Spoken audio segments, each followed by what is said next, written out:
नमस्कार, स्वागत है आप सभी का। आज से हम लोग अनुपात और समानुपात का चैप्टर पढ़ेंगे। तो चलिए स्टार्ट करते हैं।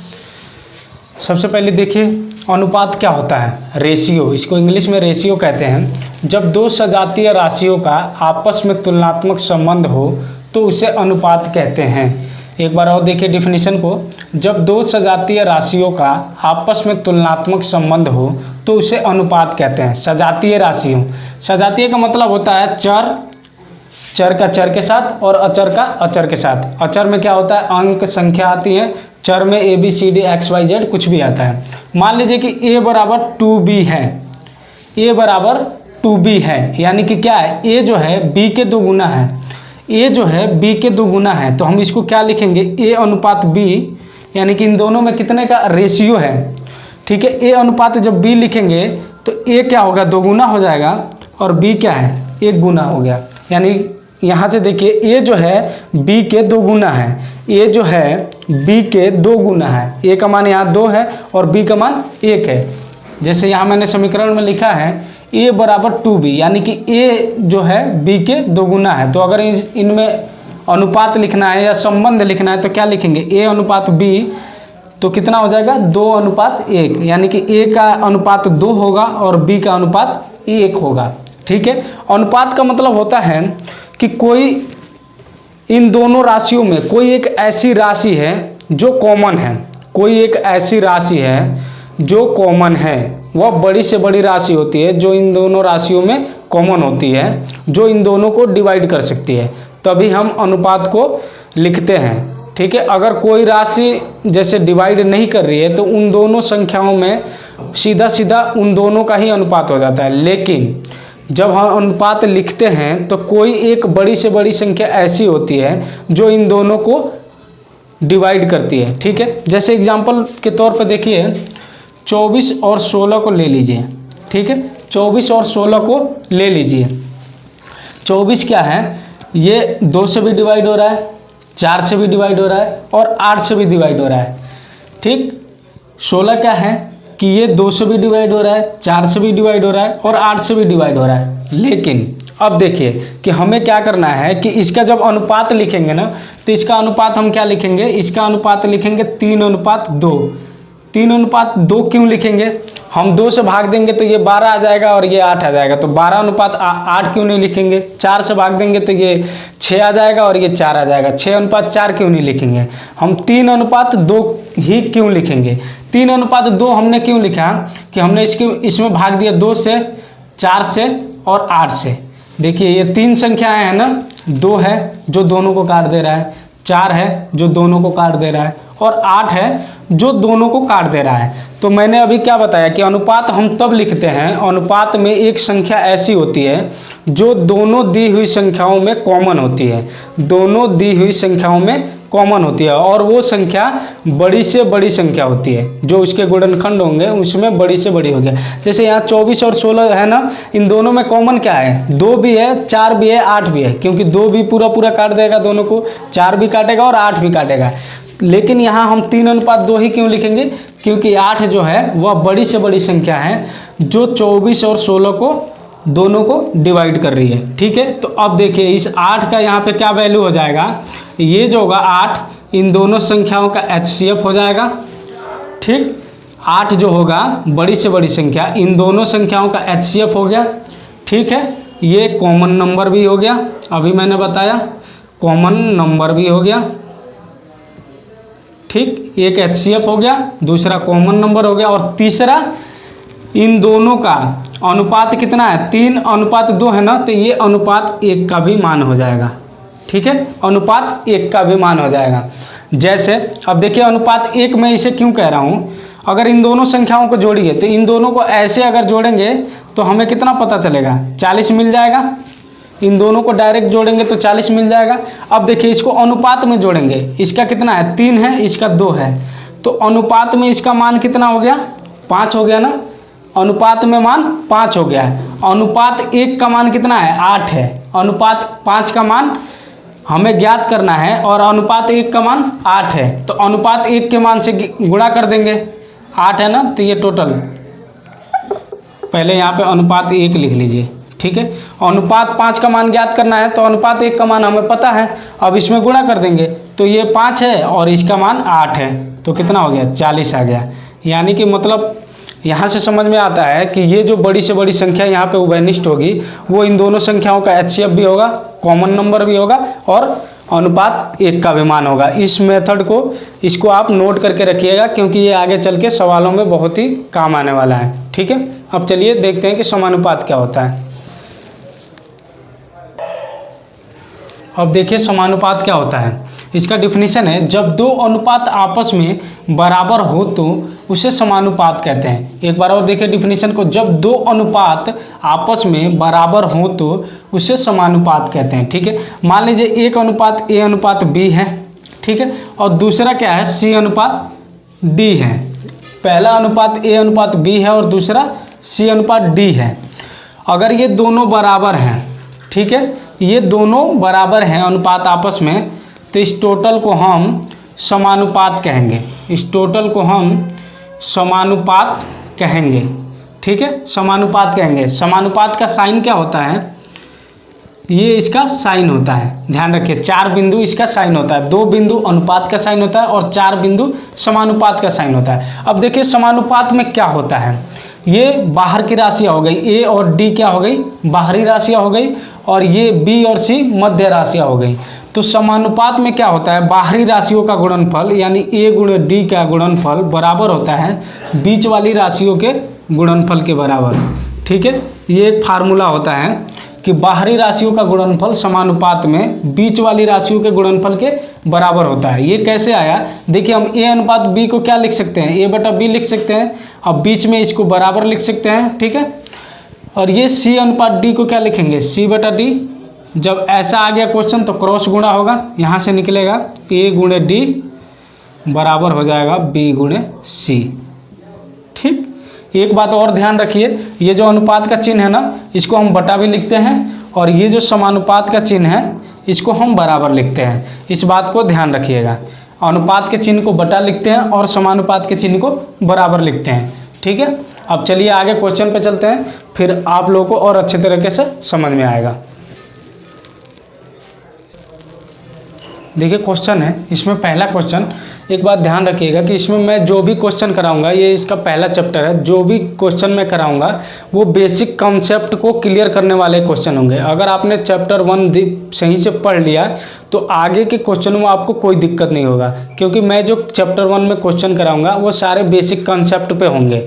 ठीक है, तो चलिए देखते हैं आज का क्वेश्चन। पहला क्वेश्चन क्या है, यदि A अनुपात B अनुपात C बराबर 2/3 अनुपात 4/5 अनुपात 5/7 हो तो A अनुपात B अनुपात C का मान ज्ञात कीजिए। यहाँ देखिए A अनुपात B अनुपात C का मान तो दिया है, लेकिन ये फ्रैक्शन के रूप में दे रखा है, भिन्न के रूप में दे रखा है। हमें इसका एग्जैक्ट वैल्यू पता करना है, यानी कि शुद्ध संख्या पता करनी है इसकी कि इनका अनुपात कितना होगा। ठीक है, तो जब भी ऐसा आ जाएगा ना, जब भी ऐसा आ जाए कि अनुपात में संख्याएं दी हों और उसके बराबर के दूसरे साइड में बटे में यानी कि भिन्न के रूप में संख्याएं दी हुई हों, तो क्या करेंगे हम, भिन्न का जोड़ आप लोगों ने पढ़ा ही होगा, भिन्न के जोड़ के रूप में हम इसको सॉल्व करेंगे। कैसे करेंगे, भिन्न के जोड़ में क्या करते हैं, हर का एलसीएम लेते हैं ना, तो 3 और 5 का एलसीएम नहीं कटेगा तो 15, और 15 और 7 का एलसीएम ये भी कटने वाला नहीं है, तो 105 हो जाएगा।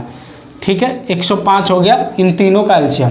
अब 105 में 3 से भाग देंगे, कितना 35 बार में जाएगा, और 35 में 2 से गुणा करेंगे तो 70। ठीक है, फिर 105 में 5 का भाग देंगे, कितने बार में जाएगा, 21 बार में जाएगा, और 21 में 4 का गुणा करेंगे तो 68। ठीक है, फिर 105 में 7 से भाग देंगे, 15 बार जाएगा, और 15 में 5 से गुणा करेंगे तो 75। ठीक है, 15 × 5 = 75। तो A अनुपात B अनुपात C का मान क्या आ गया, 70 अनुपात 68 अनुपात 75। हम क्या करेंगे कि यहाँ पे 105 को नहीं रखेंगे, जब हमने भिन्न का जोड़ की तरह कर लिया, यहाँ पे एलसीएम ले लिया, इसके बाद से यहाँ से इस प्रोसेस के बाद से इस हर का कोई मतलब नहीं रहता है। ठीक है, इसका कोई मतलब नहीं रहेगा इसका।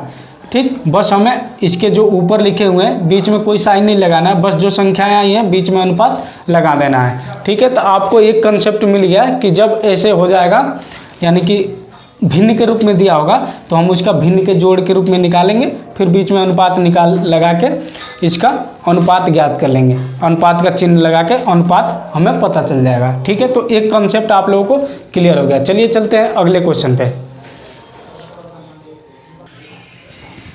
देखिए अगला क्वेश्चन है, यदि 2a बराबर 3b बराबर 5c हो तो a अनुपात b अनुपात c का मान क्या होगा। या ये क्वेश्चन इस प्रकार से हो सकता है कि या तो ऐसे होगा या ऐसे आ जाए क्वेश्चन। दो प्रकार से मैंने इसी क्वेश्चन को लिख दिया है।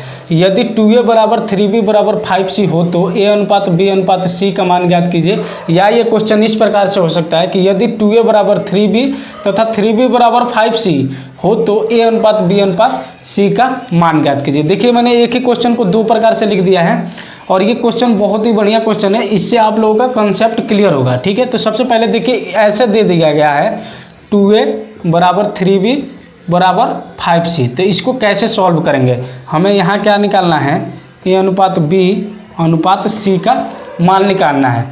तो जब भी ऐसा आ जाएगा ना कि कोई अक्षर दिए होंगे, साथ में कोई अंक का गुणा हो रहा होगा, बीच में बराबर का साइन है, बीच में और कोई प्लस माइनस कुछ नहीं हो रहा है, तो क्या करेंगे हम, जब भी ऐसा समीकरण हमें मिल जाएगा, a का मान हमें ज्ञात करना है ना, पहला a है, a का मान ज्ञात करना है तो a वाले भाग को ढक लेंगे, यानी इसको नहीं देखेंगे। ठीक है, मतलब इसको ढक लिया हमने।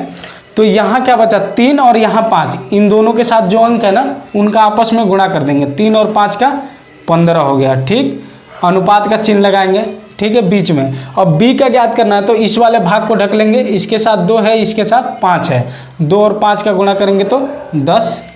ठीक है, बीच में फिर अनुपात का चिन्ह लगाएंगे। c को ज्ञात करना है तो c वाले भाग को ढकेंगे, 3 और 2 का गुणा करेंगे, 3 दूना 6।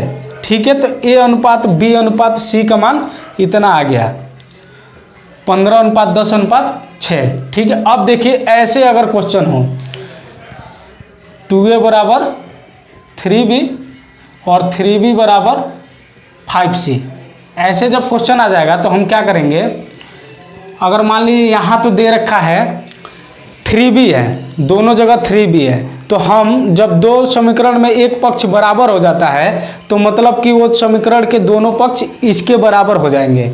ठीक है, इसके बराबर ये है और इसके बराबर ये है, मतलब कि ये और ये आपस में बराबर होगा।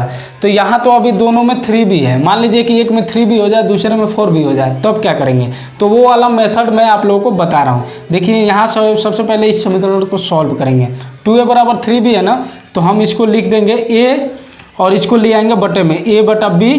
ठीक है, इधर क्या रह गया 3 और ये 2 चला गया बटे में। ठीक, यहाँ इसको सॉल्व करेंगे b और बटे में इसको ले आएंगे c को, और ये हो गया, इधर रह गया 5 और बटे में चला गया 3।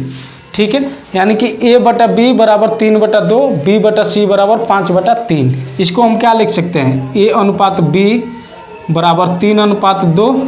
ठीक है, और b अनुपात c बराबर 5 अनुपात 3। ठीक है, a अनुपात b बराबर 3 अनुपात 2 और b अनुपात c बराबर 5 अनुपात 3। अब देखिए ये मैंने अभी तक यहाँ से यहाँ तक बताया। अब जब समीकरण ऐसा बन जाएगा कि a अनुपात b और b अनुपात c हो, ठीक है, तो हम क्या करेंगे, इसको करने के दो तरीके हैं, इसको करने के दो तरीके हैं। अब देखिए पहला तरीका मैं आप लोगों को बताता हूँ। पहला तरीका ये होगा कि सबसे पहले देखेंगे कि दोनों में कॉमन क्या हो रहा है, दोनों में कॉमन b हो रहा है, दोनों में कॉमन b हो रहा है। तो यहाँ b का वैल्यू कितना है 2 और यहाँ b का वैल्यू है 5। ठीक है, यहाँ b की वैल्यू 2 है और यहाँ b की वैल्यू 5 है।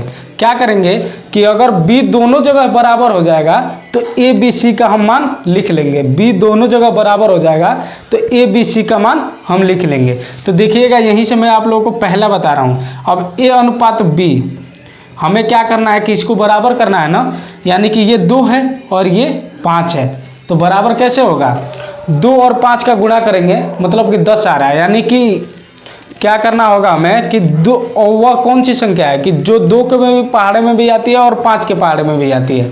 तो 10 है जो 2 से भी कटेगा और 5 से भी कटेगा, यानी कि दोनों को अगर हम 10 बना दें तो ये बराबर हो जाएगा। तो यहाँ 10 बनाने के लिए क्या करना होगा हमें, 5 से गुणा करेंगे तभी ये 10 बनेगा, और इसमें 2 से गुणा करेंगे तभी ये 10 बनेगा।